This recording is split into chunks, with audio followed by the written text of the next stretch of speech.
আমি একটা parcel order করেছি যেটা হচ্ছে হট প্যাড, আর এখন ঠান্ডার দিনে সবার জন্য অনেক অনেক ভালো একটা উপকারিতা জিনিস।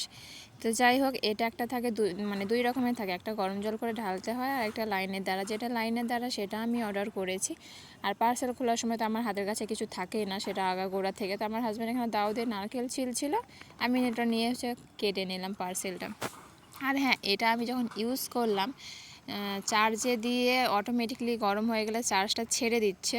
তো যাই হোক, 15 থেকে 20 সেকেন্ড পা হাত যদি তোমরা রাখো, গরম হয়ে যাচ্ছে। আর অনেকক্ষণই গরম থাকছিল, মানে যখন ঠান্ডা হয়ে যাবে সেটা আবার চার্জ নেবে, যদি গরম থাকে সেই জিনিসটা আবার চার্জ নিতে চাইছিল না। এটা আমরা বুঝতে পারছিলাম না, আমরা কি করেছি, রিটার্ন করে দিয়েছি। যখন রিটার্ন করার পর শুনলাম, তখন মানে জানা গেল যে এটা হচ্ছে গরম হয়ে গেলে অটোমেটিকলি চার্জ ছেড়ে দেয়, যতক্ষণ না ঠান্ডা হবে ততক্ষণ হচ্ছে চার্জ নেবে না।